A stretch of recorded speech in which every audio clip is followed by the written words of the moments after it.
Assalamualaikum warahmatullahi wabarakatuh. Alhamdulillah, alhamdulillahilladzi hadana li hadza wa ma kunna linahtadiya laula an hadanallah. Allahumma salli wa sallim wa barik wa karrim ala sayidina Muhammad miftahi babi rahmatillah adada ma fi ilmillah salatan wa salaman daimaini bidawami mulkillah wa ala alihi wa sahbihi wa mawalah amma ba'd. Para musyahidin al-kiram, saat ini kita akan lanjutkan pelajaran kita daripada durus Ramadan atau pelajaran yang bisa kita petik di bulan suci Ramadan. Disebutkan bahwasanya puasa Ramadan diwajibkan dengan syarat-syarat yang telah kita sampaikan terdahulu. Maka bagaimana hukumnya jikalau ada orang yang tidak berpuasa? Ternyata dibahas oleh para ulama-ulama kita. Ada 4 golongan seseorang tidak dinyatakan atau hukum daripada tidak berpuasa. Terkadang membatalkan puasa atau tidak berpuasa bisa menjadi wajib hukumnya. Kadang bisa menjadi mubah, kadang bisa menjadi haram, dan insya Allah akan kita bahas pada kesempatan hari ini. Perkara berbuka atau tidak berpuasa di bulan Ramadan itu dinyatakan terkadang bisa jadi wajib. Kapan wajib untuk tidak berpuasa? Wajib untuk tidak berpuasa ketika wanita sedang mengalami haid atau nifas. Maka mereka diwajibkan untuk membatalkan puasa. Ya. Jadi ketika wanita dalam keadaan haid atau nifas, maka wajib bagi mereka membatalkan puasa. Ingat di sini ayolah ahbab, wajib membatalkan puasa, bukan wajib makan. Bukan wajib minum. Tapi wajib membatalkan puasa artinya dia meyakinkan dalam dirinya, sekarang saya tidak dalam keadaan berpuasa. Ataupun makan atau minum sedikit, itu hanya untuk memastikan kalau dia tidak berpuasa. Jadi bukan berarti syarat wajib harus makan sedikit, harus minum sedikit lah. Tapi wajib dia meyakini kalau saat ini saya sudah tidak melakukan ibadah puasa. Taib. Yang kedua adalah seseorang yang dalam keadaan sakit. Ya. Kalau dalam keadaan sakit, maka hukumnya jaiz bagi mereka untuk tidak berpuasa. Sama halnya dengan musafir. Namun, perlu kita pahami ya ahbab. Sakit ini ada 3 jenis atau 3 macam. Sehingga itu pun juga bisa dinyatakan terkadang jadi wajib, kadang jadi mubah, kadang jadi haram untuk berbuka atau tidak berpuasa bagi orang sakit. Kapan dinyatakan jaiz sebagaimana disebutkan oleh ulama? Dinyatakan jaiz atau dimubahkan atau diizinkan untuk berbuka itu kalau seandainya dia menyangka kalau dia berpuasa bakal menambah sakitnya, atau al-marad alladzi ubiha bihi tayammum, kalau seandainya dia khawatir kalau dia berpuasa akan lemah fisiknya dan akan bertambah parah sakitnya, atau kalau dia berpuasa masa sembuhnya akan bertambah lama sebab dia harus meminum obat di siang hari atau di malam hari. Maka kalau ada kekhawatiran ini, maka dibolehkan bagi dia untuk tidak berpuasa. Ini kalau ada kekhawatiran.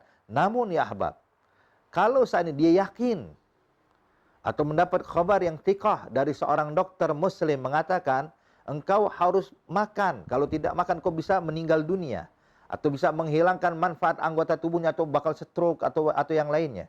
Jadi nggak boleh terlambat untuk meminum obat ini, nggak boleh terlambat untuk menyantap makanan ini.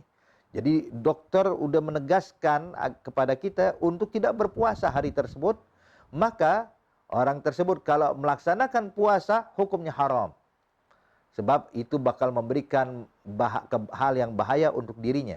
Bahkan ulama menyatakan kalau dia yakin bisa mendatangkan perkara yang bisa berbahaya bagi dirinya, kalau dia berpuasa bisa meninggal dunia, tapi dia paksakan dirinya untuk berpuasa, ini justru kalau dia meninggalnya dalam keadaan maksiat kepada Allah, na'udzubillah min dzalik. Maka di sini kita harus pintar dan cerdas dalam menjalankan agama Islam.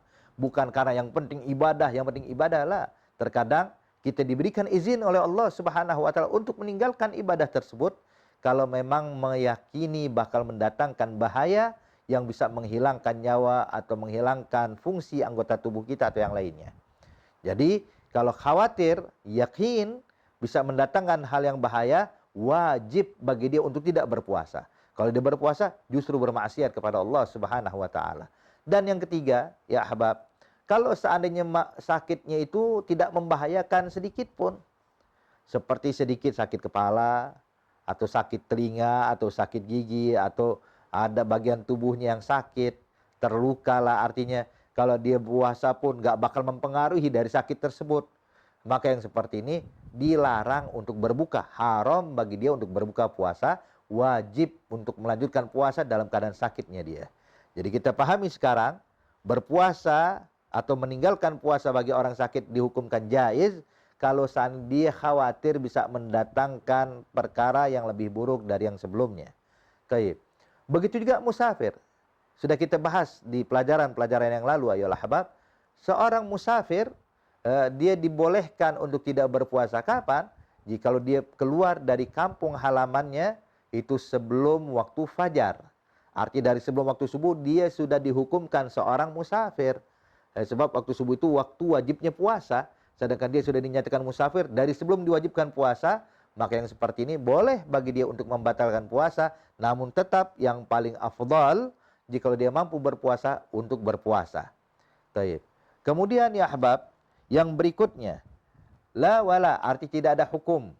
Tidak dinyatakan wajib, tidak dinyatakan haram, tidak dinyatakan mubah. Memang dia lepas sudah, arti tidak dikenakan apapun. Ini orang yang gila, dia tidak dia berpuasa atau tidak berpuasa, puasanya tidak sah, maka tidak puasa pun nggak jadi masalah. Dan yang terakhir, diharamkan untuk tidak berpuasa siapa? Bagi mereka yang menunda mengqadha puasa Ramadan yang lalu sampai waktu Sa'ban tinggal sedikit lagi.